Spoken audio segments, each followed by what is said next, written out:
Yeah. JK's questionable. Everybody else, obviously Draymond's out, but everybody else is good to go.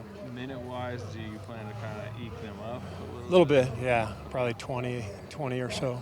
I know in past preseasons you've usually picked one game to kind of sit guys. Is that still the plan, or because it's only 5? We're kind of just taking it day by day. There's a good chance some of our vets won't play one of the games, but we haven't made that decision yet. There's an opportunity on the road today in preseason. What's the tone this team needs to set on the road? Well, I think we started out so slowly last year. I think 0-5 on that first road trip, and so we know it's going to be important to get out to a better start this season, especially on the road. But preseason, that doesn't really enter my mind. This is basically like a practice for us. We're just trying to get better. I'm not really that concerned with the results, to be honest with you. I'm more concerned with the process. I want to play well. I want to see our guys handling the things that we're trying to get better at, and just get a little bit better before we get back to practice. Steve, how do you see Wiggs kind of approaching this training camp now that he had the off season to obviously heal from his injury and not have to recover from that lengthy absence as well? Yeah, Wiggs is in great shape, good spirits.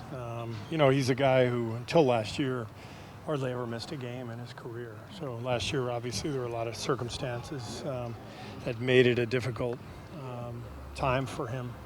But, he's in good shape, good spirits, playing well. So I would expect Wiggs to get back to being that Iron Man that he's always been. The league kind of increasingly is like, you could say, cracking down on this like load management thing, or at least putting out that they want it curbed a little bit this year. I know we've talked to you a little bit about it, but what's your kind of overarching feeling on what the league is doing and how you think it might impact you guys? I don't think anything's that different. I think I know the league, put out the statement, and they've put in a set of rules that aren't that different from the past. I think the way I look at it is if our guys can play, they're going to play.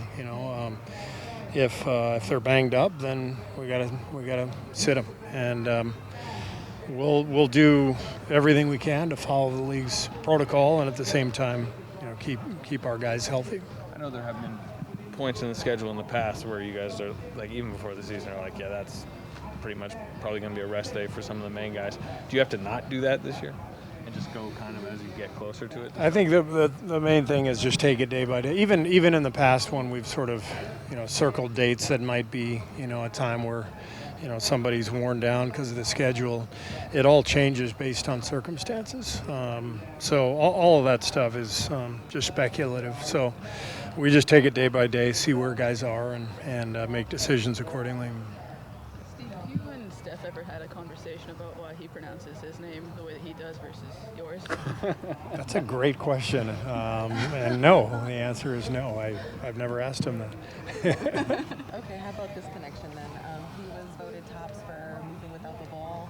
What's most impressive, I guess, about that, moving without the ball, especially as an older player?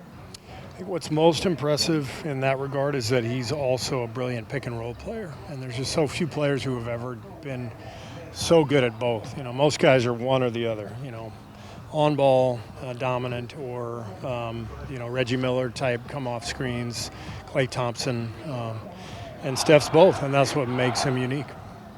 Steve, it's obviously early training camp, but what's been kind of your early takeaways that leave you pretty hopeful that you and the whole group can bring out the best in Chris and vice versa? Well, Chris is a really, really smart player, one of the smartest players I've ever seen, both as an opponent over the years and now this year during camp. You just see his intelligence. He's so thoughtful. He's so particular about every possession. Smart players tend to figure things out quickly, especially when they're playing with other smart players. So I have no doubt it's going to be a great fit. How's his voice in the locker room? complimenting other leaders like Steph, Dre? Yeah, Chris is very vocal in a great way. You know, we need that. I think most of our team is quiet, other than Draymond. But I think, frankly, Draymond needs another voice in that locker room. I think, you know, we've been at our best over the years when we've had, you know, veteran guys who, you know, guys like David West, Zaza, Sean Livingston, whose voices really carried well in the locker room. And they're all different. You know, Sean was quiet but vocal when he needed to be, you know, said very important things when he had something to say. And same with David West. David was more than anything, just his presence was so powerful. And so everybody's different, but Chris is very vocal. Very smart, constantly asking questions about what we're doing in this case or that case, and I think this team can use that at this stage. You've talked about him mattering in the non-Steph minutes. In the opener, you weren't able to play him in non-Steph minutes. Do you want to? I mean, you have limited minutes in the preseason, but do you want to get him out, you know, with the second unit at a time? Yeah, we will. And, you know, we've been doing that in scrimmages a little bit too. So Chris will be out there, you know, with the second unit. Maybe not tonight, but, you know, going forward, we'll definitely start to mix and match some of the combinations. You're playing the Lakers, so what stood out to you what's most memorable to you about Austin Reaves, having the chance to coach him? He's a great player. He is just a really talented, skilled guy, way more athletic than people give him credit for. You know, watching him with Team USA, he wants the big shots, he wants the big moments, embraces all of that, and really smart. You know, he sees the angles, he understands how the defense is guarding, and he always has a counter for everything, and just a great player. He doesn't have the pedigree of some other players in his position. Why do you think he's been able to overcome that?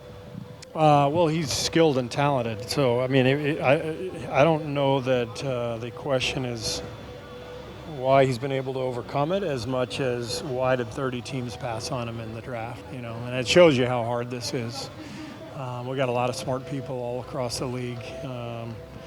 But evaluating talent is such an inexact science, and you know, from what I gather, you know, he didn't shoot the three particularly well in college, and I think a lot of people saw him as a three-point shooter, and now he's shooting the three lights out. So that's where maybe the disconnect came. If he had made more threes in college, you know, I know a lot of people liked him, but nobody liked him enough to draft him, and here he is now. You know, I think he's you know, one of the Lakers' best players, and you know, maybe their most important player. You know, given where they are as a team.